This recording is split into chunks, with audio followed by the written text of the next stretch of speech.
Hi, welcome to One Simple Recipe, where we are making, today it's all about yogurt cheese, as well as cultured dairy. Hi, I'm Judy Matusky. I'm a registered dietitian with Athens Nutrition, and I just want to walk you through how easy it is to make your own yogurt cheese, or Labneh, which is, referred to as, often used in Middle Eastern countries. Very popular. It's just a super strained yogurt. All right, so let's talk a little bit about it. This is how I set it up, and I'll tell you about that in a minute. Let's just walk through a couple of the cultured dairy options. So you could start with Greek yogurt if you want to. That's already a yogurt that's already started the straining process. What I did is that I just picked up Stonyfield Farm, just regular plain yogurt. You can do non-fat, low-fat. If you want to go full-fat, you certainly can. That would probably be the most traditional, especially when thinking about Labneh. But if you want to, go lighter, that's fine. I'm just using a plain Stonyfield Farms yogurt. And just all I did was this full, 32-ounce container.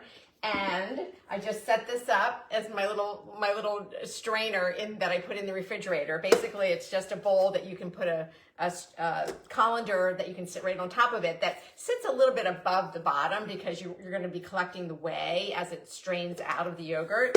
And then all I did was just took some, if you have cheesecloths, which I usually don't, so I just used a plain paper towel. I just double lined it and put that in the bottom of the strainer. Then I took the entire carton of yogurt and just dumped it in, then covered it with a little bit of wrap, plastic wrap or some sort of covering, and then it just popped in my refrigerator. So the thing is that the amount of time that you strain it is going to really determine the thickness and the creaminess of the yogurt. So within the first 12 hours, so you definitely do want an overnight for sure. So within the first 12 hours, that's where you're going to lose most of the whey, which is what's straining out of the liquid that's straining from the yogurt.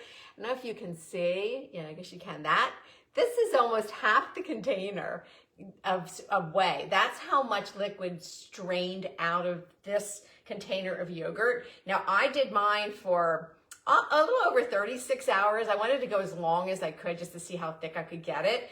You lose most of the whey within the first 12 hours, and that's going to be, it'll be a little thicker texture than Greek yogurt at that point. When you go to 24 hours, it gets even a little thicker, and it's great for dips and things like that. If you go beyond that, you don't lose very much whey past the 24-hour point.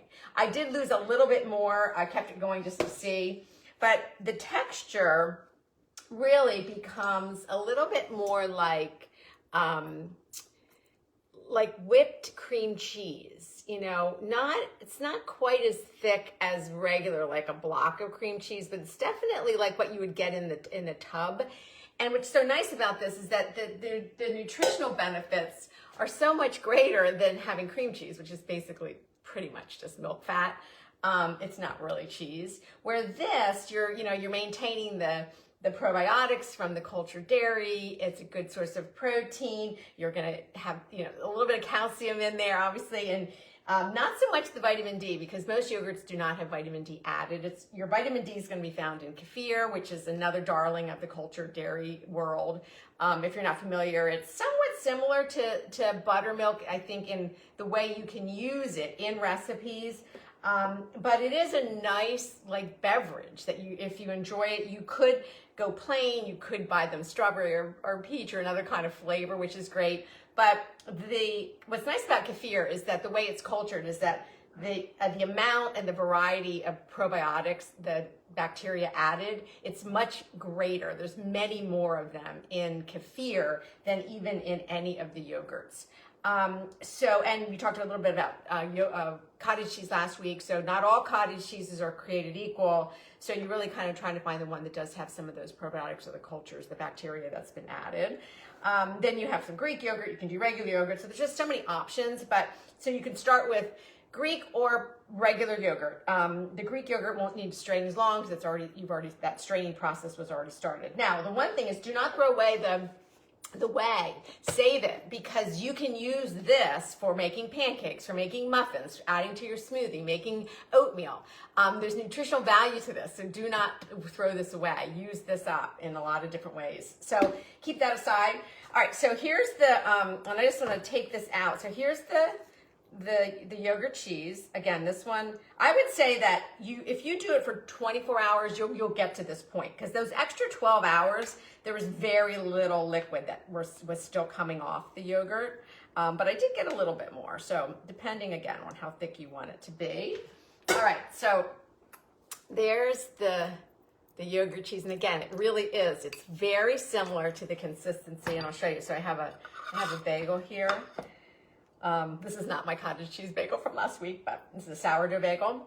So you can see that when you spread it, it is very thick and very spreadable. So you can use this for dips, you can use this in sauces, just as great snacks. It's kind of, you kind of think of it as a cream cheese substitute, at least the way we would probably consider it. Traditionally, if you were in, Middle Eastern country, Israel, Lebanon, and you were being served labneh, often it's served with a little of the za'atar, which is basically like kind of wild oregano and sesame seeds and sumac.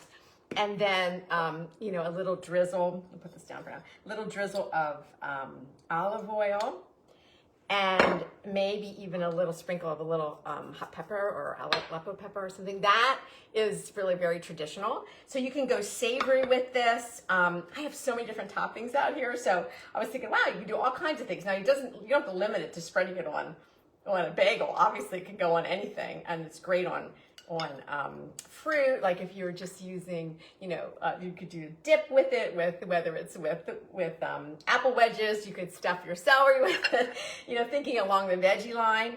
But if you want to go maybe a little bit sweeter, then, I have some chopped apples here. We could add that, and then maybe some chopped walnuts, or I have some chopped toasted almonds, and then maybe a little sprinkle of cinnamon on there.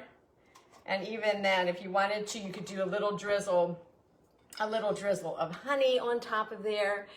You can just, obviously put it in just little ramekins or little, dip bowls. I have 4 of them here. I was thinking, you could separate it into 4 different little dishes, and then top it with a variety of different seasoning, whether you could be using dried fruit, or whether you even put a little chocolate chips on top of it, or if you wanted to do different kinds of seasonings. My new favorite 2 flavor bombs that I've been using more recently are hot honey, which I love. So I thought, hot honey would be awesome on this.